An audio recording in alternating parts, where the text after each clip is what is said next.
Hello Yizhan lovers, welcome to my channel non stop entertainment with JB. आज के Yizhan FF का नाम है माय ओवर पॉजिटिव सीईओ। इस स्टोरी में ईबो टॉप एंड जाओजन बॉटम है। Okay let's start. अपने पुराने मेमोरी से जुड़ा हुआ बहुत फेवरेट ब्लैक कार को ड्राइव करके एक वेरी इंपॉर्टेंट बिजनेस मीटिंग के लिए शहर से दूर कंट्री साइड से होते हुए एक दूसरे सिटी जा रहा था ईबो। रास्ते से जाते हुए कुछ देखकर ईबो चौंक जाता है। वो देखता है जाओजन एक किंडरगार्टन स्कूल से निकल रहा है, एक बच्ची के हाथ पकड़कर। उस बच्ची के तरफ जाओजन बहुत ही प्यार से मुस्कुरा के बातें कर रहा था। ईबो का दिल जोर जोर से धड़कने लगता है। ईबो जल्दी से गाड़ी को रोक के बाहर निकल कर दौड़ के जाता है जाओजन के पास। पीछे से जाओजन के एक हाथ को पकड़कर खींचता है ईबो। जाओजन पीछे मुड़कर ईबो को देख के शॉक्ड हो जाता है। उसकी स्माइली आंखें एंड फेस गुस्से में बदल जाता है। जाओजन रूडली बोलता है, बदतमीजी मत करो, छोड़ो मेरा हाथ। ईबो हाथ ना छोड़ के ही टियारी सी आंखें लेकर बोलता है, तुम यहाँ पर क्या कर रहे हो और ये बच्ची कौन है? जाओजन गुस्से में बोलता है, it's none of your business और ये मेरा बच्ची है। ये बात सुनते ही ईबो की आंखों से आंसू गिरने लगता है। ईबो बोलता है, I don't believe you, you are lying to me right. तभी वो बच्ची जिसका हाथ जाओजन ने पकड़ा हुआ था वो बोलता है, ये कौन है डैड? जाओजन ईबो की तरफ मुस्कुरा के फिर बच्ची की तरफ मुड़ कर बोलता है, ऐसे करके बातें नहीं करते बेटा, मैंने तुम्हें कितनी बार समझाया है ना दूसरे लोगों को कैसे एड्रेस करना चाहिए। अब बोलो, तुम्हें इस पर्सन को क्या कह के बुलाना चाहिए? बच्ची पाउट करके बोलता है, अंकल। पर डैड मुझे घर जाना है, मुझे बहुत भूख लगी है, तुमने आज मेरे फेवरेट डिश बनाने का वादा किया था। जाओजन मुस्कुरा के बोलता है, माय गुड गर्ल, और थोड़ी देर तक रुको, शायद इस अंकल को कोई मिसअंडरस्टैंडिंग हो गई है, उनकी गलतफहमी दूर कर दूँ फिर चले जाएंगे, ठीक है? बच्ची को ऐसा बोलकर फिर ईवो की तरफ मुड़कर जाओजन बोलता है, अब तो तुम्हें यकीन हो गया है ना, ये मेरी बच्ची है। अब मेरा हाथ छोड़ो, मुझे घर जाना है, मेरी बच्ची को भूख लगी है। जाओजन अपने हाथों को ईवो की ग्रिप से छुड़ाने की कोशिश करता है। ईवो और भी कस के पकड़कर बोलता है, नहीं, तुम मुझे छोड़कर किसी और से शादी नहीं कर सकते। मेरा क्या गलती था? तुम मुझे छोड़कर भाग क्यों गए? तुम्हें पता है मैंने तुम्हें कहाँ कहाँ ढूंढा? ईवो का ये बात सुनकर जाओजन गुस्से में बोलता है, तुम्हारा गलती है कि तुम एक पीसो हो। मैं भागती नहीं तो क्या करती? तुम्हारे उस मनमर्जी एंड टॉर्चर को सहते रहता। जाओजन के इन बातों को सुनकर डिसबिलीव नज़रों में जाओजन के ओर देखकर सैडली मुस्कुराते हुए ईबो बोलता है, मैं पीसो हूँ? मैं तुम पर टॉर्चर करता हूँ? तुम मुझसे ये सब क्या कह रहे हो जाओजन? बेबी, क्या तुम मुझसे प्यार नहीं करते? जाओजन टियारी सी आंखों से गुस्सा होकर बोलता है, हाँ नहीं करता। मेरी बच्ची के सामने ये सब बातें नहीं करना चाहता, मुझे छोड़ो। ईबो अपनी आंखें एग्रेसिवली पोंछते हुए जाओजन को अपनी ओर खींचकर बोलता है, नहीं, तुम मेरे साथ चलोगे, मैं फिर से तुम्हें मुझसे दूर नहीं जाने दूंगा। ईबो जाओजन को कमर से कस के पकड़ा हुआ था। जाओजन खुद को छुड़ाने के लिए ईबो के हाथों को कस के पकड़कर अपने कमर से अलग करने की कोशिश करते हुए बोलता है, ईबो हाउ डेयर यू, मेरी बच्ची देख रही है, उसके सामने ये सब हरकतें मैं तुम्हें कभी माफ़ नहीं करूँगा। इन एक साल में तुम्हारा बिहेवियर बिल्कुल नहीं बदला। मैंने तुमसे भागकर ठीक ही किया था। मैं तुम्हारे उस खंडर में कभी वापस नहीं जाऊँगा। ईबो जाओजन को ज़बरदस्ती अपने कार की ओर ले जाते हुए बोलता है, तुम्हें मेरे साथ जाना पड़ेगा, मर्जी से या मर्जी के बिना।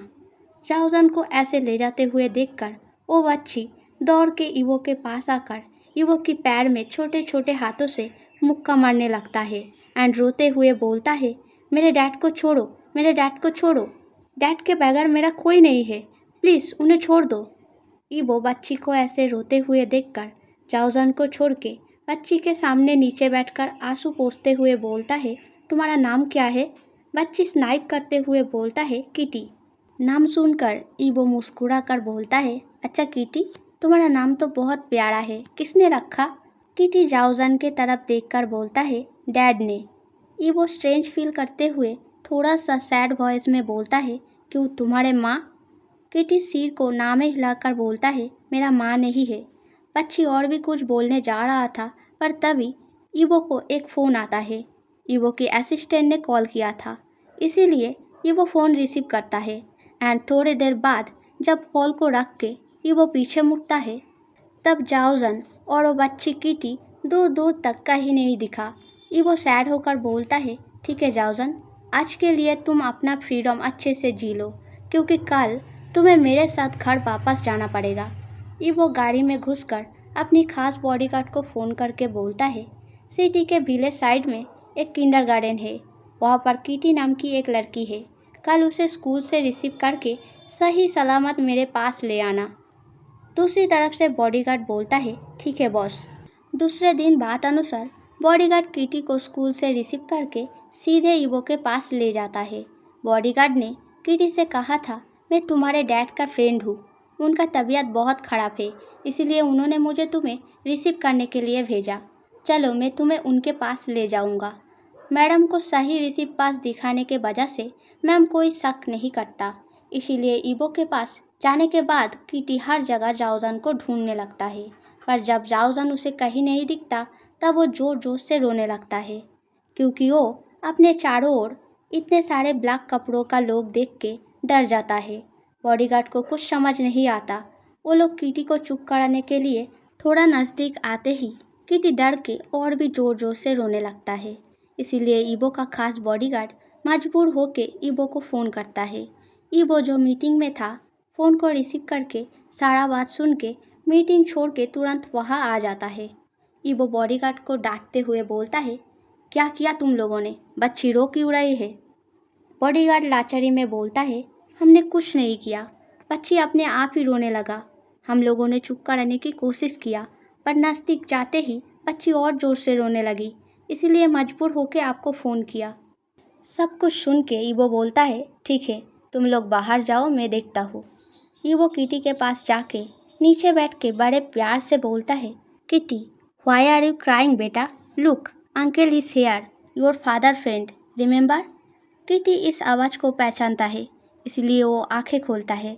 सामने ईवो को देखकर छोटे छोटे हाथों से उसके हाथों के शर्ट के स्लीव को पकड़कर प्लीडिंगली क्राइंग वॉइस में बोलता है, मेरे ब्रदर कहाँ है? मुझे उनके पास जाना है, तुम मुझे उनके पास ले जाओगे प्लीज़? ईवो आईब्रो में रिंकल ला के पूछता है, तुम पापा को छोड़ के ब्रदर के पास क्यों जाना चाहते हो? किटी बोलता है, ब्रदर ही मेरे पापा है, ब्रदर ने मुझे कहा था स्कूल में उन्हें पापा बुलाने के लिए। ईवो फिर पूछता है, पर तुम्हारी रियल मॉम डैड कहाँ है? ब्रदर कहते हैं वो लोग भगवान के पास चला गया है, ब्रदर का मेरे अलावा और मेरा ब्रदर के अलावा और कोई नहीं है। ईवो मुस्कुराते हुए बोलता है, ओह, पर आज के बाद से तुम दोनों और अकेला नहीं रहोगे, मैं हमेशा तुम दोनों के साथ रहूँगा। ऐसा बोलकर ईवो किटी को गोद में लेकर उसे एक खिलौना एंड चॉकलेट देकर बोलता है, स्टॉप क्राइंग, तुम्हारी ब्रदर बहुत जल्द यहाँ आ जाएगा। किटी ईवो का बात मान के हाथों से चॉकलेट एंड खिलौना नहीं लेता। ये देखकर ईवो कॉन्फ्यूज़ होकर आईब्रो में रिंकल ला के किटी से पूछता है, क्या हुआ? क्या तुम्हें ये खिलौना एंड चॉकलेट पसंद नहीं? किटी नामे सिर हिलाकर क्राइंग वॉइस में स्नाइप करते हुए बोलता है, नहीं, मुझे ये बहुत पसंद है, पर ब्रदर ने स्ट्रेंजर के हाथ से कुछ भी लेने के लिए मना किया है। ईवो ये सुनकर मुस्कुराते हुए बोलता है, वाओ, तुम तो बहुत ओबीडियंट स्वीट गर्ल हो, पर मैं तो कोई स्ट्रेंजर नहीं हूँ। एंड वैसे भी ये चीज़ मुझे तुम्हारे ब्रदर ने तुम्हें देने को बोला है। अगर तुम्हारे ब्रदर लौट कर आके देखा कि तुमने उसके बात मानकर चॉकलेट नहीं खाया एंड भूखे बैठे हो, तो फिर वो बहुत सैड होंगे। क्या किटी ब्रदर को सैड देखना चाहता है? ईवो ने इतना बोला ही था कि किटी जल्दी से ईवो के हाथ से चॉकलेट एंड टॉय को लेकर सिर नामे हिलाकर क्यूटली बोलता है, अब तो ब्रदर सैड नहीं होंगे ना? ईवो मुस्कुराकर कुछ बोलने ही जा रहा था, तभी ईवो के फ़ोन पर एक कॉल आता है। पॉकेट से फ़ोन को निकालकर कॉलर आईडी नेम देखकर ईवो डेविली मुस्कुराकर किटी को सोफे पर बिठाकर चॉकलेट रैपर को खोलकर किटी के हाथों में पकड़ाकर बोलता है, बी ओबीडियंट, चुपचाप बैठकर इन चॉकलेट को खा के फिनिश करो, मैं एक आंटी को भेज रहा हूँ, वो तुम्हारे साथ बैठकर इस टॉय के साथ खेलेगा। मैं तुम्हारे ब्रदर को लाने जा रहा हूँ। तुम रोना मत। ओबीडियंटली गुड गर्ल के तरह मेरे बात मान के हमारे लौटने का इंतज़ार करना, ओके? ऐसा बोलकर ईवो उठ खड़ा होकर किटी के सिर पर हाथ फिराकर ऑफिस से बाहर निकलकर अपने बॉडीगार्ड से बोलता है, send miss Sue to the kid. उससे बोलना बच्ची का प्यार से ध्यान रखने के लिए, एंड मेरे लौटने तक तुम लोग दूर से बच्ची पर नज़र रखना। वो सही सलामत एंड वेरी गुड कंडीशन में रहना चाहिए, बिल्कुल अब जैसा है वैसा ही, अंडरस्टैंड? ईवो का बात सुनकर बॉडीगार्ड हाँ में सिर हिलाता है। ये देखकर ईवो पॉकेट से फ़ोन निकालकर कुछ देर पहले के कॉलर को कॉल बैक करके फ़ोन को कान में पकड़कर वहाँ से चला जाता है। दूसरे तरफ से कॉल रिसीव होने पर ईवो वेरी नॉर्मल वॉइस में बोलता है, हेलो। ईवो ने ऐसे हेलो बोला था जैसे कि वो कॉलर को पहचानता नहीं। दूसरे तरफ से जाओजन गुस्से में बोलता है, व्हाट इज़ दिस बिहेवियर ईवो? तुम आखिर और कितना नीचे गिर सकते हो? Where is my baby? ईवो सरप्राइज होकर बोलता है, व्हाट हैपन हनी? तुम इतना टेंस क्यों हो? जाओजन फिर गुस्सा होकर फ़ोन के दूसरी ओर से चीख कर बोलता है, डोंट प्रीटेंड ईवो, मैं तुमको बहुत अच्छे से पहचानता हूँ। आई नो तुमने मेरे बच्ची को किडनैप करवाया है। मेरी बच्ची मुझे लौटा दो please, I am begging you. Yibo जाओजन के एक्यूज बातों को सुनकर सैड फील करके डार्क कोल्ड वॉइस में बोलता है, okay so you think I kidnap your baby? तो फिर तुम फ़ोन के उस पार से प्लीड क्यों कर रहे हो? Just hurry up and come to me, then beg me properly. उसके बाद मैं तुम्हें बच्ची लौटा दूंगा। ईवो के बात सुनकर जाओजन अब रोते हुए स्नाइप करते करते बोलता है, ईवो यू आर ए डेविल। तुम इतना गए गुजरे हो गए हो कि तुमने मेरी बच्ची को भी नहीं छोड़ा। ऐसा बोलकर जाओजन कॉल को कट कर देता है एंड अपने चीज़ों को लेकर अपना आंसू पोंछते हुए घर से निकल जाता है। वहीं दूसरे ओर ईवो कॉल काटने के बाद फ़ोन की तरफ देखकर एक गहरा सांस छोड़कर फ़ोन को टेबल के ऊपर रख के सोफे पर बैठ के अपने फोrehead को मसाज करते करते बोलता है, why your love become accuse honey? Where is my that lovely जाओजन? कुछ देर बाद जाओजन ईवो के बात अनुसार ईवो के ऑफिस पर आ जाता है एंड सीधे ईवो के पर्सनल बेडरूम के सामने जाकर एकदम से रुक जाता है एंड कुछ सोच के हिचकिचाने लगता है, क्योंकि ईवो के ऑफिस के इस पर्सनल बेडरूम से जाओजन का बहुत सारा पास्ट मेमोरी जुड़ा हुआ है। वो सारे हैप्पी एंड सैड मोमेंट एक साथ जाओजन को याद आने लगता है। ऐसे करके कुछ देर तक चुपचाप खड़े होकर बहुत कुछ सोचने के बाद अपने ओवरफ्लोइंग इमोशन को शांत करके बहुत करेज जुटाकर चुपचाप वेरी काम एक्सप्रेशन लेकर जाओजन दरवाजे को पुश करके रूम के अंदर घुस जाता है। अंदर घुसकर जाओजन देखता है कि वो सोफे पर लेटकर अपने आंखों के ऊपर हाथ रखे चुपचाप सोया है। जाओजन को याद आता है कि वो तभी ऐसे पोजीशन में सोता है जब उसका स्ट्रेस एंड टेंशन बहुत बढ़ जाता है। इस पोजीशन में सोने से ईवो के ब्रेन पर प्रेशर पड़ता है, इसीलिए डॉक्टर ने ईवो को इस तरीके से सोने के लिए मना किया था। एंड जब जाओजन अपना घर माँ बाप सब कुछ छोड़कर एक कपड़े में ईवो के पास चला आया था, तब फैमिली आर्ग्यूमेंट के वजह से ईवो का कंडीशन बहुत ज़्यादा बुरा हो गया था। डॉक्टर बुलाने के बाद डॉक्टर सारा कुछ समझकर हेल्पलेस होकर जाओजन से बोला था, जब तक वो इस पोजीशन में सोना बंद नहीं करेंगे तब तक कोई भी मेडिसिन उन्हें कम्प्लीटली हील नहीं कर पाएगा।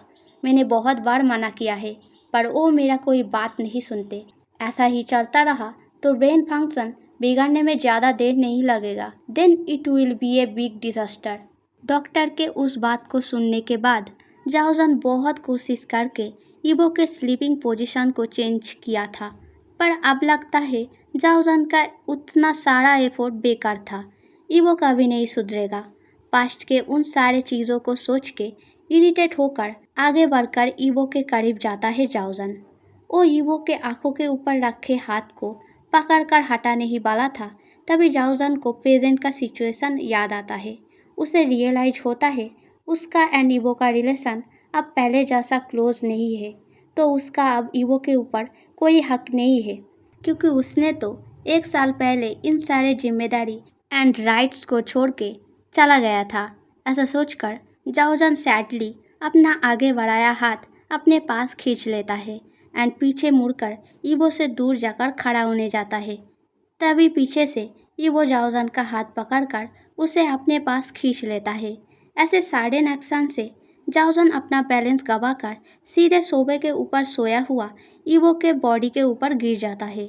ईवो मुस्कुराकर जाओजन को कमर से टाइटली हक करके बोलता है, did you want to sleep with me honey? शायद मैं ही गलत सोच रहा था। तुम आज भी मेरे वही जाओजन हो जिसको मुझे हक करके सोना बहुत पसंद है। ईवो और भी कुछ कहने जा रहा था, तभी जाओजन इरिटेट होकर जल्दी से ईवो के हाथों को छुड़ाकर उठ खड़ा होकर ईवो से दूर जाकर खड़ा हो जाता है। ईवो ये देखकर सरप्राइज होकर उठ बैठकर बोलता है, क्या हुआ? तुम ऐसे मुझसे अलग क्यों हो गए?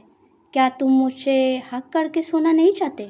जाओजन कम वॉइस में बोलता है, मैं पैर स्लिप करके गिर गया था, बस मुझे मेरा बेबी वापस दे दो, मैं चला जाऊंगा। जाओजन के बात सुनकर ईवो गुस्सा होकर कोल्ड वॉइस में बोलता है, oh then why are you standing like this? Just start begging me properly, hurry up. ईवो के इस बात को सुनकर जाओजन एक बार गुस्से वाले डिसबिलीव टियारी नज़रों में ईवो के तरफ देखता है। ईवो जाओजन का स्टेयर देखकर मोकिंगली मुस्कुराकर बोलता है, what? I said beg me, not stare at मी।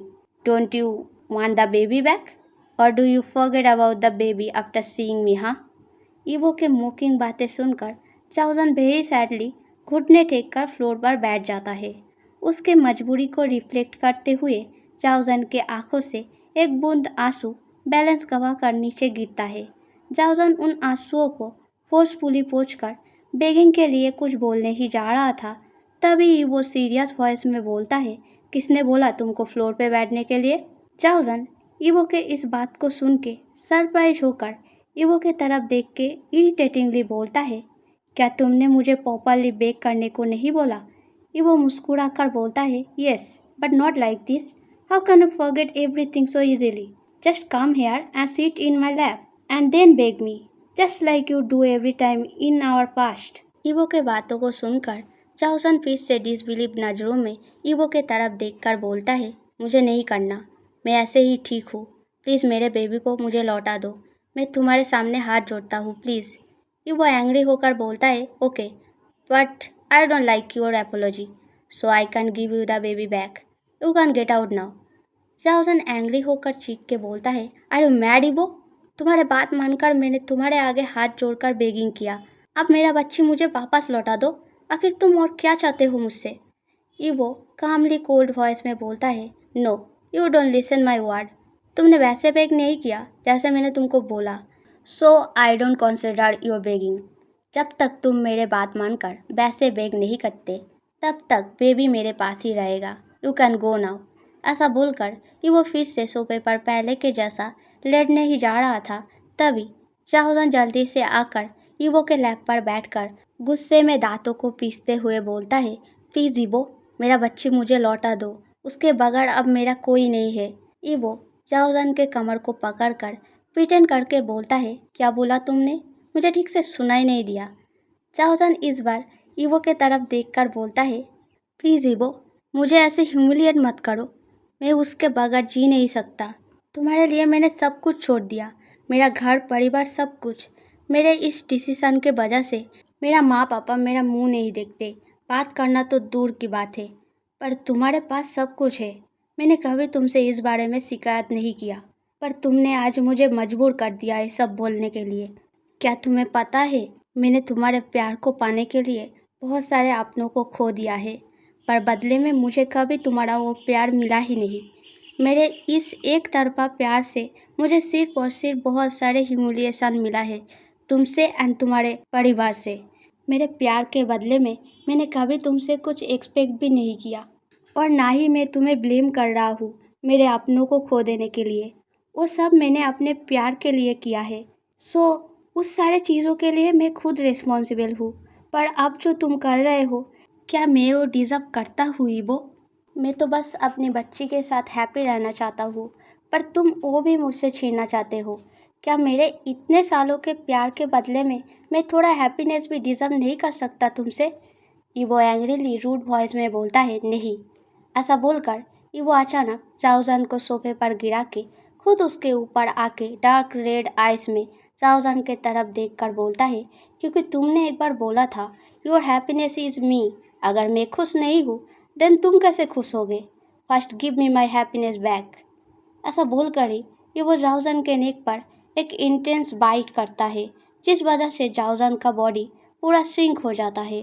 जाओजान ईबो को पुश करके उठ खड़ा होने की कोशिश करता है, पर ईबो जाओजान के हाथों को पकड़कर सोफे पर पिन करके जाओजान के लिप्स पर हंग्रीली किस करने लगता है। जाओजान को ईबो का मतलब ठीक से समझ नहीं आ रहा था। वो लगातार रेसिस्ट किए जा रहा था, पर ईबो को कुछ फर्क नहीं पड़ रहा था।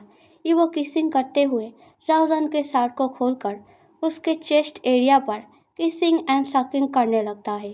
जाओजान को ये बिल्कुल भी अच्छा नहीं लग रहा था, इसीलिए वो ज़बरदस्ती ईबो को हटाने का कोशिश करते हुए छटपटाने लगता है।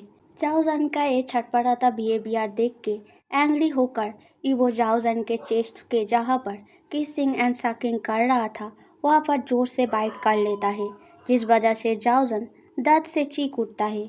उसके आंखों से आंसू गिरने लगता है। वो रोते हुए सोच रहा था आखिर ईबो अचानक ऐसा बिहेव क्यों कर रहा है। ईबो तो कभी भी जाओजान के साथ ऐसा बिहेव नहीं करता, तो फिर अचानक ईबो ऐसे कैसे बदल गया। ईबो ने पास्ट में उस पर गुस्सा किया, शक किया, पर कभी भी ऐसा कोई हरकतें कभी भी जाओजान के साथ नहीं किया। पास्ट में कभी भी ईबो जाओजान के साथ ज़बरदस्ती इंटीमेट या सेक्स नहीं करता था, तो फिर इन एक साल में ईबो इतना कैसे बदल गया? तो फिर क्या ईबो हमेशा से ही ऐसा था? सिर्फ मेरे सामने प्रिटेंड करता था, पर मुझे कोई फ़र्क नहीं पड़ता ईबो कैसा है, मुझे बस अभी यहाँ से जाना है। ऐसा सोचकर जाओजान रोते हुए वॉइस में ईबो को बेग करके बोलता है, please Yibo don't do this to me, मुझे दर्द हो रहा है। जाओजान का ये बात सुनकर ईबो डार्क वॉइस में जाओजान के तरफ देखकर बोलता है, very good, just realise the pain I am bearing inside me. तुम्हारे दिए हुए पेन के आगे ये पेन कुछ भी नहीं, यू नो। ऐसा बोलकर ही वो एकदम से जाओजान का पैंट खोलकर फ्लोर पे फेंक देता है एंड जाओजान का लोअर पार्ट कम्प्लीटली नेकेड हो जाता है। इस चीज़ को देखकर जाओजान घबरा कर जल्दी से गुस्से में चीख कर बोलता है, ईबो कुछ ऐसा मत करो जो तुम्हें मेरे नज़रों में और भी नीचे गिरा दे। मैं तुमसे प्यार करने के डिसीजन पे रिग्रेट नहीं करना चाहता। ईबो जाओजान के लोअर पार्ट के आगे अपने पोजीशन लेते हुए जाओजान की तरफ देखकर मोकिंगली डार्क वॉइस में बोलता है, what are you saying honey? Don't I already a bastard to you? That's why you leave me back then without any notice, right? जाओजान ईबो के पोजीशन को देखकर जल्दी से घबरा कर बोलता है, नहीं, मैंने तुमको कभी वैसे नहीं सोचा। प्लीज़ मुझे छोड़ दो, वैसा मत करो प्लीज़ ईबो। ईबो स्मिंग करके जाओजान के पैर को अपने कंधे में उठाकर बोलता है, क्या तुमने मुझे पास्ट में एक बार नहीं बोला था कि मैं अपने सिस्टर को डेट कर रहा हूँ? Doesn't that sound like you telling me bastard? हाँ? So now I am proving you how bastard I am. I am making your word true. You should have thanked me. जाओजान Yibo के position and अपने पैर के पोजीशन को देखकर रोते हुए कटे कटे वॉइस में बोलता है, आई एम सॉरी ईबो, मैंने जो भी बोला गलत बोला। प्लीज़ मुझे छोड़ दो, मैं फिर कभी तुम्हारे लाइफ में इंटरफेयर नहीं करूँगा। अब तो मैं तुम्हारे साथ रहता भी नहीं, सो तुम्हें जो करना है वो कर सकते हो। मैं कभी भी तुम्हें एक्यूज़ नहीं करूँगा, सो प्लीज़ मुझे छोड़ दो। ईबो इरिटेट होकर अपने पैंट के बेल्ट उतारते हुए बोलता है, अब रिग्रेट करने से क्या फ़ायदा? तुम्हें जो बोलना था तुमने तो वो बोल दिया। क्या तुम उन सब वर्ड को वापस ले सकते हो? नहीं ना? एंड सॉरी बोलने के लिए भी तुमने बहुत देर कर दिया है। So now just shut your mouth. Did you forget? I don't like too much talk. तुम जितना बोलोगे मुझे उतना गुस्सा आएगा एंड तुम्हें उतना दर्द होगा। सो डू एज आई से, जस्ट शट अप, ओके?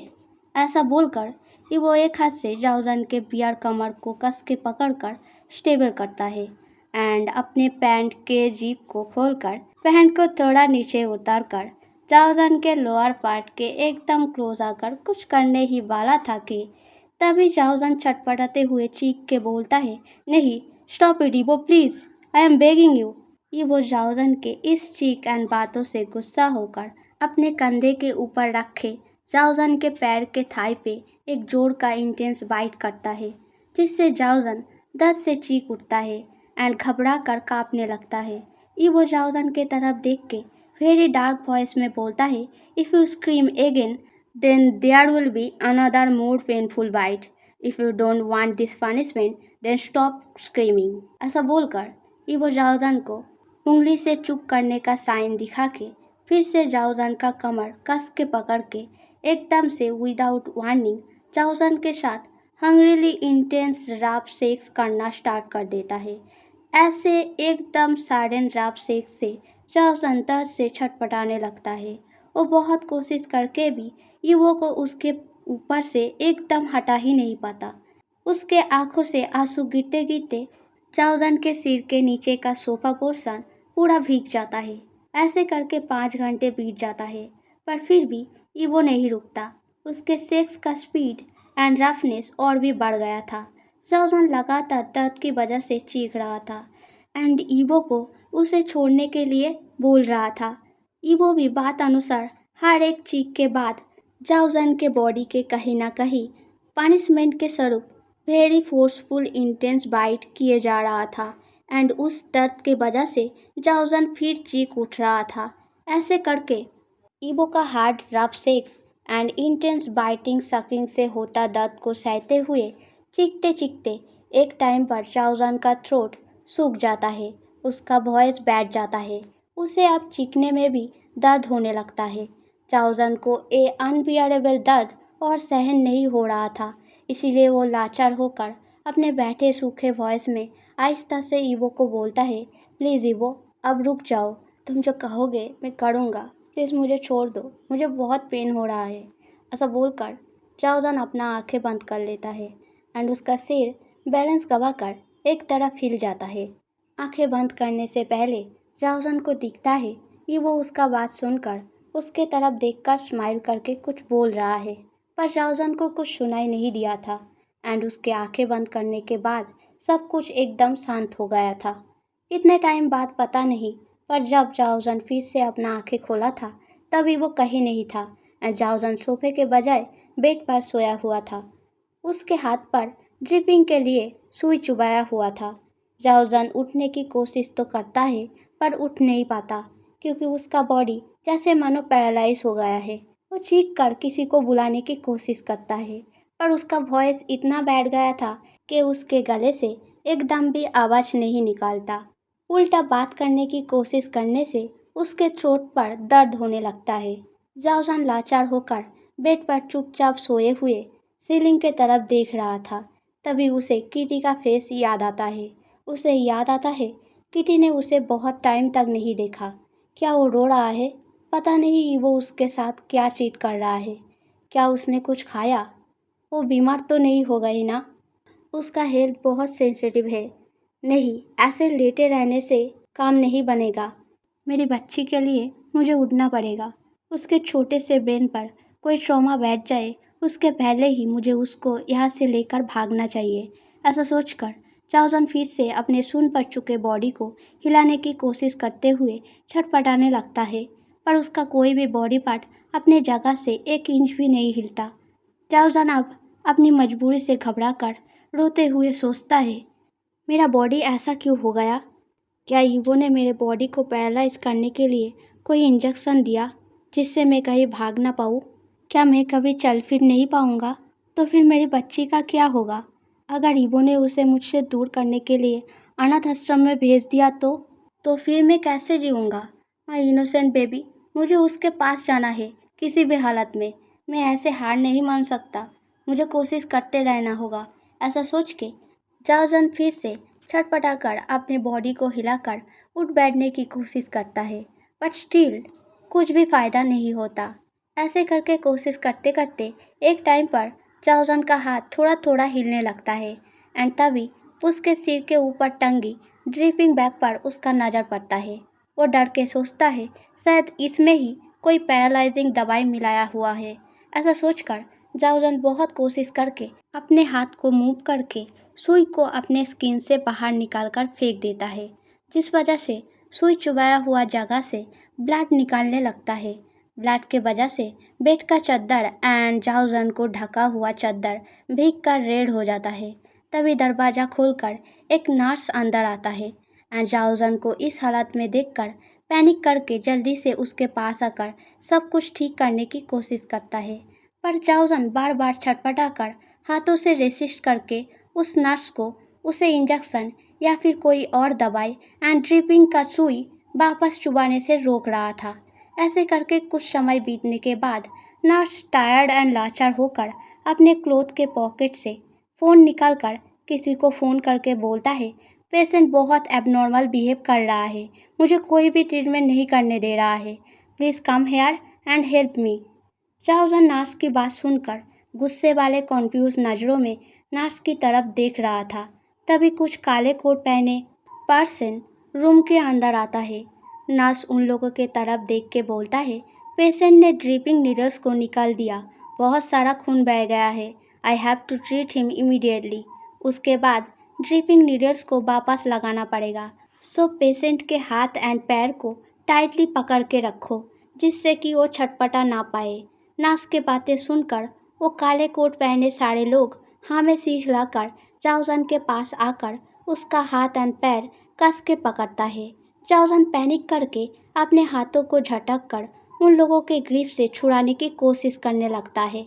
जाओजन का ये छटपटाना देखकर वो लोग जाओजन का हाथ पैर और भी कस के पकड़ता है। इस फोर्सफुल ग्रिप के वजह से जाओजन के हाथ एंड पैर पर बहुत दर्द होने लगता है। पेन की वजह से उसके आंखों से आंसू गिरने लगता है।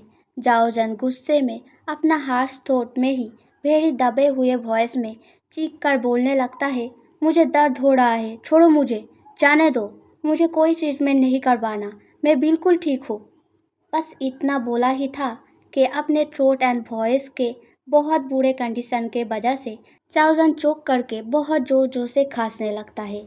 ऐसे कुछ समय तक लगातार बहुत जोर जोर से खांसे जाने के वजह से जाओजन का सांसें अनस्टेबल हो जाता है। वो खांसते हुए थोड़ा सा सांस लेने के लिए छटपटाने लगता है। तभी कहीं से इवो का गुस्से वाला चीख जाओजन को सुनाई देता है। इवो गुस्से में चीख कर बोलता है, what is this nonsense, move now. Yibo का चीख सुनकर नर्स एंड सभी गार्ड दरवाजे की ओर देखता है जहाँ पर इवो खड़ा होकर उन लोगों के तरफ ही डार्क गेट से स्टेयर कर रहा था। Hey Yizhan lovers, if you like this story then subscribe, like, comment. जल्दी सब्सक्राइब करने से नेक्स्ट पार्ट जल्दी आएगा, वरना you have to wait. So आज के लिए इतना ही, बाय बाय।